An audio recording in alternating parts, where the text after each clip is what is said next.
cualquier tipo de lesión que pueda aparecer en la zona vascular. ¿Ya? Entonces, la hemostasia es todos estos mecanismos de carácter normal, por eso se llama fisiológico. Recuerden que la fisiología o lo que es fisiológico es normal. ¿Ya? Por lo tanto, si ustedes tienden a escuchar algún tema que les diga cuál las constantes fisiológicas son las frecuencias normales de cardíaca, respiratoria, etcétera, etcétera.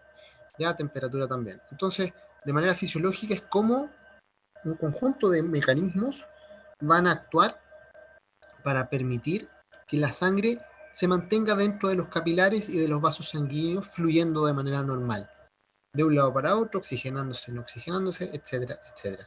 Y además de eso, este mecanismo que se llama hemostasia va, dentro de este conjunto de mecanismos, va a gestionar, una buena palabra, gestionar para que no se pierda la sangre a través de estos capilares o vasos sanguíneos por cualquier tipo de lesión que pueda existir en estas zonas.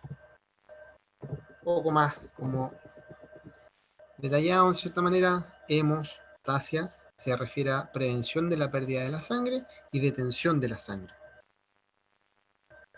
Tenemos estos pasos dentro de lo que es la hemostasia, que los vamos a ver más adelante, ya que hablan sobre una pérdida de sangre, un espasmo vascular, un tapón de plaquetas, coágulo sanguíneo, proliferación de tejido fibroso y hemostasia. ¿Qué pasa con esto? Los elementos que están pertenecientes a esto se llaman sangre, pared vascular, flujo sanguíneo. La sangre están los constituyentes celulares que vimos nosotros en la clase anterior, y todo esto va a generar una reacción que va a generar una procoagulación antes de lo que es la coagulación, y vamos a tener una reacción que es anticoagulación.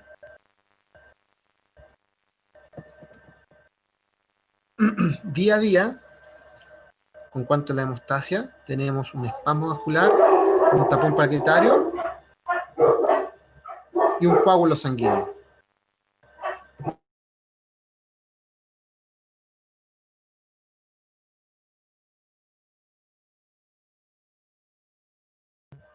Bueno, Luis, no hay problema, tú te retiras nomás a las 9, está todo claro. No te preocupes. Entonces tenemos esta reacción. ¿Cómo se va dando esto día a día?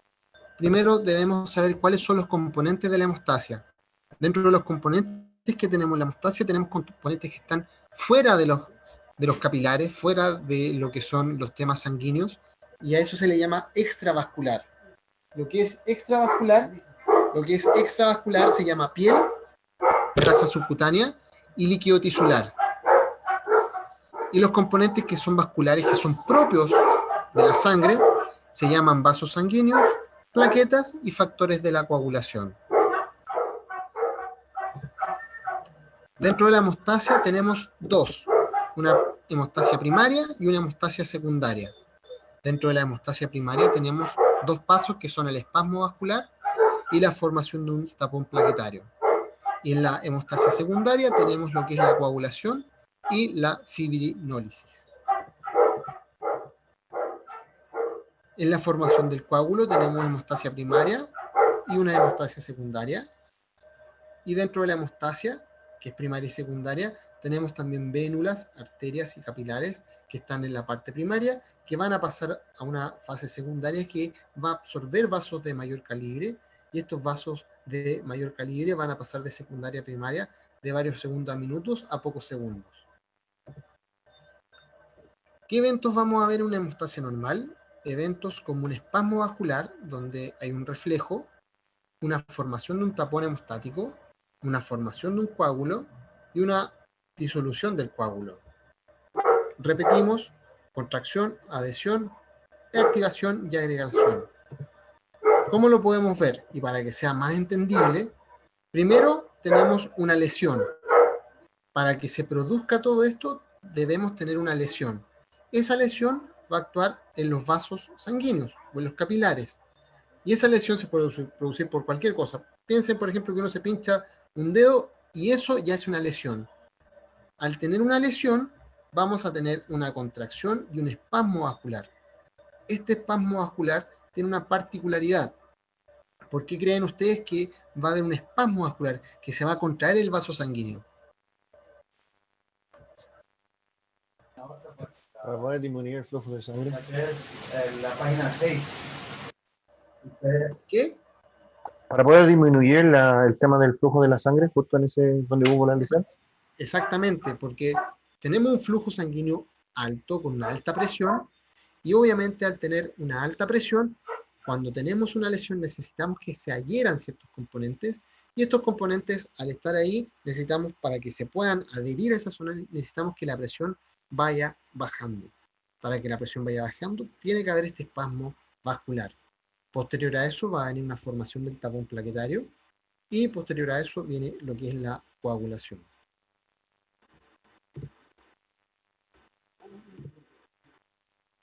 Espérenme un poco que tengo que anotar a sus compañeros.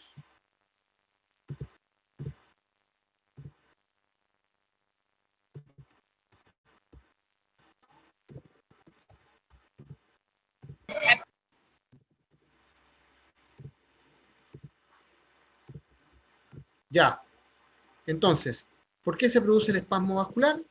Tenemos la lesión, que es lo primero, la lesión del vaso sanguíneo, y el espasmo vascular, ¿a qué se refiere? Es la estrechez rápida e inmediata del vaso sanguíneo. ¿Por qué? Porque con eso se va a reducir el flujo sanguíneo de manera temporal a la zona donde se está irrigando. ¿Con cuál objetivo? Para que la adhesión plaquetaria se haga de la manera correcta. Las plaquetas que están acá, las plaquetas, en cierta manera, son estos discos diminutos, tienen, etcétera, etcétera, son eliminadas por el vaso, tienen un movimiento tipo ameboide y van en lo que es el vaso sanguíneo con estos pseudópodos, como estas patitas, agarrándose de lo que sea por cualquier eventualidad.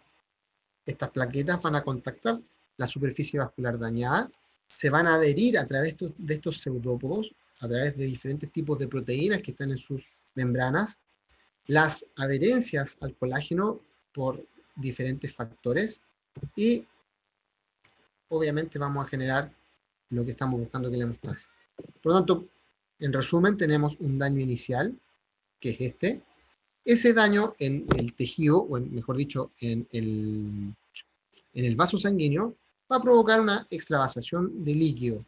Ya tenemos esta lesión, y si ustedes se dan cuenta, a través del vaso sanguíneo tenemos los glóbulos rojos, los glóbulos blancos, y en conjunto con ellos van las plaquetas. Las plaquetas, al momento de ver o detectar este problema, se produce la vasoconstricción del vaso, ya disminuye la presión y el riego sanguíneo, y la adherencia de las plaquetas empieza a ser inminente a través de sus pseudópodos, que los vimos por aquí o por acá, se van agarrando de esta zona afectada, ya, de esta zona afectada se van agarrando, y obviamente empiezan a formar una red. Se empieza a partir, como tercera etapa, la adhesión plaquetaria. Las plaquetas se adhieren al tejido que está dañado y empiezan a tejer esta red o esta telaraña alrededor de la zona afectada. Posterior a eso viene la formación del tapón plaquetario, donde ya se va a formar el tapón y obviamente la extravasación de líquido disminuye en su totalidad. Viene lo que es la coagulación, que es por diferentes factores de lo que es la cascada de la coagulación, que lo vamos a ver un poquito más adelante, y obviamente ya tenemos todo ok. Pero obviamente ya tenemos formada la coagulación, pero posterior a esto viene otro proceso, que es el proceso de sacar ese coágulo, sacar esa cicatriz de cierta manera, y que el vaso quede reparado sin ningún problema. Entonces, la coagulación de los vasos sanguíneos o vasos rotos es un daño grave a un vaso. Si es grave, por 15 o 20 segundos o por 1 o 2 minutos tenemos un sangrado prominente. Empiezan a aparecer todos los enzimas que puedan estar presentes en el tema de la coagulación, lo cuales van a hacer captación de las plaquetas hacia lo que es la zona de las membranas o de los endotelios de la parte vascular, los cuales van a generar esta agregación plaquetaria, terminando con la formación del coágulo. ¿Dudas, consultas?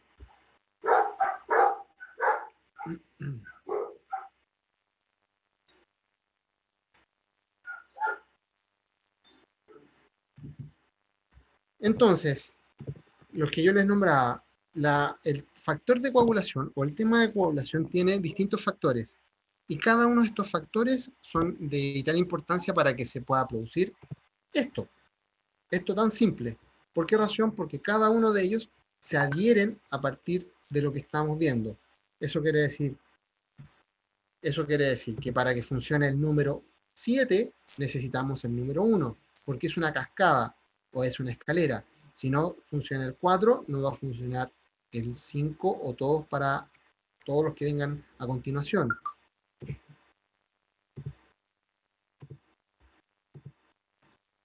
Entonces, como mecanismo general, viene la ruptura del vaso, viene la cascada con la reacción de todos estos factores, viene la activación de lo que es la protrombina, que es un factor de los que está acá, para hacer la adherencia de lo que es la red de plaquetas, se va a formar el tejido fibroso y vamos a tener la formación o esta reparación.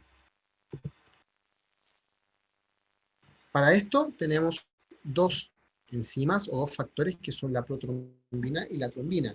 Probablemente si alguno de ustedes se ha hecho algún examen o ha llevado su mascota por ese motivo, por diferentes motivos que se necesite este examen, a veces se solicita, sobre todo en humanos, se solicita bastante ante diversos tipos de cirugías.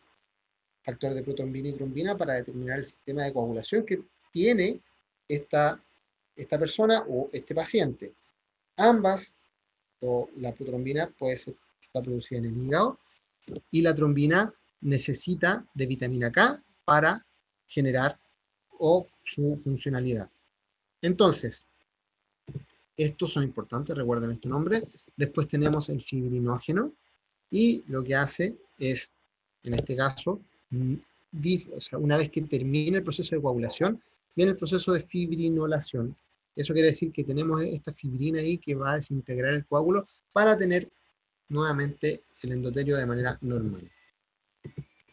Eso quiere decir que después del coágulo sanguíneo tenemos dos cosas. Una invasión de fibroblastos, que es a partir de fibrinógeno y fibrina, que es lo que vemos acá.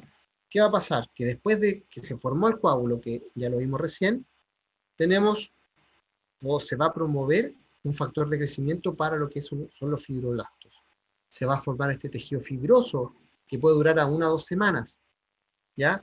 Y de posterior a eso viene el proceso de dilución del coágulo, donde se van a liberar distintos tipos de factores a nivel del coágulo, y obviamente eso va a generar la destrucción, por así decir, o digestión de la fibrina que estaba posterior al coágulo. Entonces, ¿qué pasa acá? Tenemos, para hacerlo más práctico, nosotros tenemos un paciente con sangrado espontáneo y tenemos hallazgos clínicos que vamos a identificar. Dos tipos de hallazgos.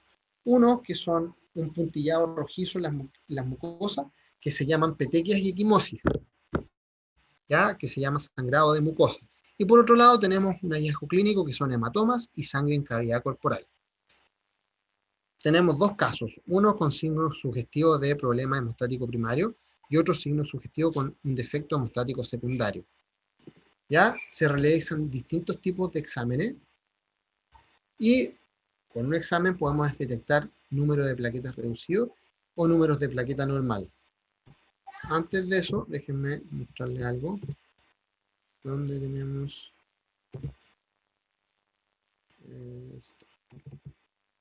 Acá.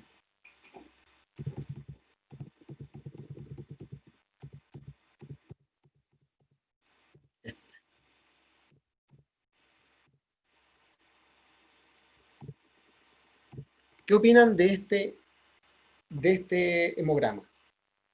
¿Qué les llama la atención?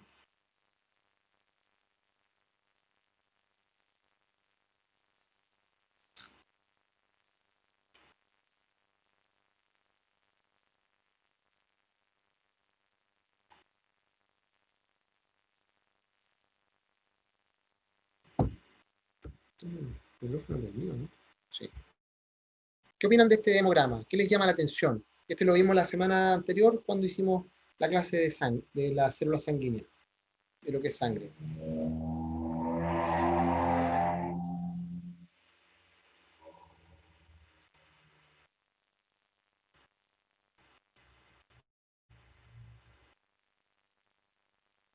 Y ahí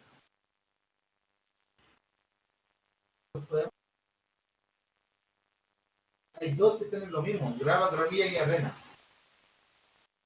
Bueno, La cantidad de neutrófilos está alto en este caso. Y salen dos iguales. el conteo de las plaquetas está bajo. Ya, entonces acá tenemos Cero, no estoy muy seguro. plaquetas que están bajas, que eso es lo que me interesaba que vieran. Entonces, ¿qué es lo que pasa ahí? ¿Qué tenemos?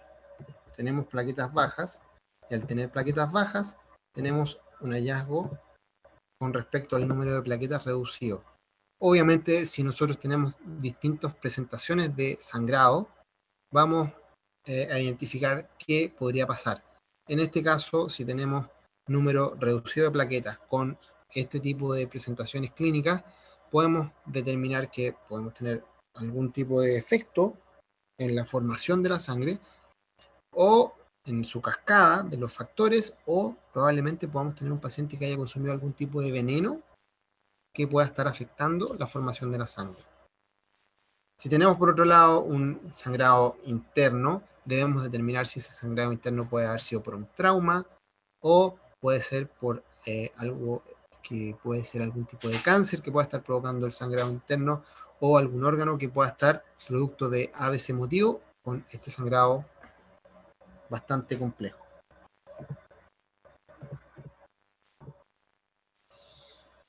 Bueno, dentro de todo esto, que es bastante un resumen con respecto a la hemostasia, y era como para finalizar el tema de sangre, ¿qué tenemos acá? Que una de las afecciones que más podemos ver en clínica menor es a través de la intoxicación por rodenticidas, que son anticoagulantes, análogos de la vitamina D, y se pueden determinar como metales o neurotoxinas. En sí, como les digo, los rodenticidas son los que más pueden afectar a nuestros pacientes. ¿Por qué razón? Y principalmente a los caninos, porque claramente el olor y el sabor de los venenos, del veneno de ratones, es bastante, por así decir, es bastante llamativo, esa es la palabra, es bastante llamativo para los perritos, les gusta bastante. Entonces, por eso llegan muchos pacientes intoxicados con este tipo de problemas a las clínicas. Pero ¿qué pasa con esto? Los anticoagulantes, ¿qué son? Son antagonistas de la vitamina K. Y tenemos dos tipos, cumarínicos de primera generación, que son los llamados warfarínicos, y cumarínicos de segunda generación, llamados super warfarínicos. Entonces son antagonistas de la vitamina K. Entonces, si recordamos, la vitamina K, ¿dónde estaba? Estaba con la trombina. Requiere vitamina K para su formación. ¿Y qué es lo importante si está como antagonista de la vitamina K?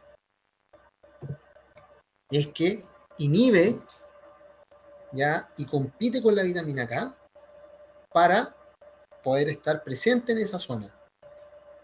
Y al competir por ese espacio dentro de la coagulación con la vitamina K, se pierde el efecto que la vitamina K produce. ¿Y qué efecto produce la vitamina K? Aporta y ayuda a los factores de coagulación 2, 7, 9 y 10. Porque esos factores son dependientes de la vitamina K. Por lo tanto, si el veneno de ratones compite por el espacio con la vitamina K, inmediatamente y de manera rápida, todos los factores que son dependientes de la vitamina K, ¡pum!, van a estar afectados o se van a ver afectados. Por lo tanto, la coagulación no se va a poder realizar y el paciente probablemente se muera desangrado. Ahora, acá veíamos que hay dos tipos, de primera y de segunda generación. Los de primera generación son menos potentes tienen una vida media corta, es de absorción oral, y la aparición del cuadro clínico es 12 a 24 horas. Los de segunda generación son mucho más potentes que los de primera generación. Tienen una vida media de 100 a 10 días. Su absorción es dérmica, oral y respiratoria, y los cuadros clínicos que nos sale ahí aparecen alrededor de, se puede decir, entre 4 a 7 días. ¿Alguien sabe o alguien me podría decir por qué, cuál es la diferencia de presentación clínica entre uno y otro, o por qué se generaron estas generaciones de los venenos de ratones?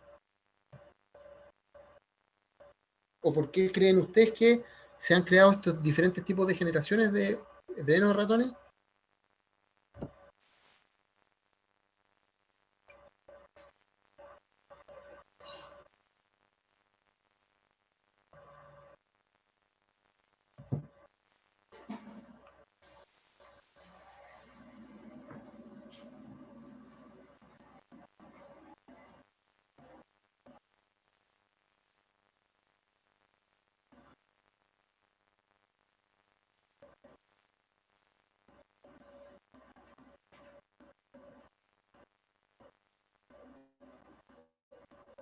Bueno, les comento.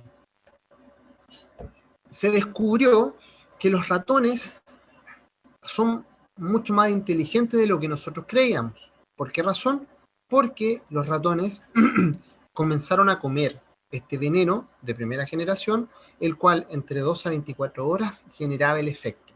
Por lo tanto, los ratones, al darse cuenta que el producto que estaban comiendo les estaba causando daño, dejaron de comer ese producto. Por lo tanto, ya no estaba siendo utilizado para, o mejor dicho, ya no estaba siendo útil el producto, porque claramente no estaba respondiendo a las necesidades, que era en este caso disminuir la población de ratones. ¿Y qué empezaron a hacer los ratones, entre comillas? Mandaban una especie de kamikaze. Si el kamikaze se moría a las 12 a 24 horas, no había consumo de ese veneno. Por lo tanto, se realizó la formación de un nuevo tipo de veneno que tenía mayor duración, su vida media era más prolongada y la presentación de los signos clínicos era desde los 4, 5, 7 días, incluso hasta 15 días. Entonces, ¿qué pasaba con eso? Los ratones enviaban al kamikaze, este kamikaze comía el veneno, como no le pasaba nada y se daban cuenta que ya 1 o 2 días no pasaba nada, los ratones consumían este veneno. Al consumir este veneno, los ratones no tenían ningún problema, ya a la semana la población de ratones estaba completamente muerta. Por lo tanto, esa es una diferencia que existe entre los de primera y de segunda generación. ¿Qué signos vamos a encontrar? Hemorragia nasal, subconjuntival, encías sangrientas, hematuria, que es orina con sangre, melena, que son heces con sangre, puede existir dolor abdominal, equimosis severa, hemorragia intracraniana, mucho más complejo. También podemos tener anemia, fatiga y disnea, que es dificultad para respirar. Y si el tóxico es muy fuerte, puede incluso llegar a la muerte. Ahora, es importante considerar que un veneno de estas características depende del tipo de paciente. ¿Qué quiere decir eso? Si es que un pellet es consumido por un perro de raza chihuahua que pesa 1,5 kg, supongamos 2, ya, 2 pellets que se come el chihuahua, probablemente pueda causar la muerte de ese paciente. Pero si esos 2 pellets se los come un San Bernardo, o un Gran Danés, o un perro gigante que pesa 90, 80, 100 kilos, claramente esos 2 pellets no va a significar el mismo problema en este paciente. Probablemente no le va a pasar nada. De todas maneras, siempre hay que hacer un tratamiento por indicado para evitar alguna alteración. Pero a lo que voy está en que obviamente cada dosis depende, o cada presentación de la enfermedad depende del paciente y de la cantidad que come. Tratamiento para este tipo de problemas: uso de vitamina K por un periodo prolongado. Muchas veces se recomienda por un periodo de 21 días con algunos otros productos que puedan estabilizar al paciente dependiendo de la magnitud del daño que pueda tener. Y algunas veces, dependiendo de la severidad del caso, podría necesitar incluso hasta transfusión sanguínea. Esa sería la clase de hoy.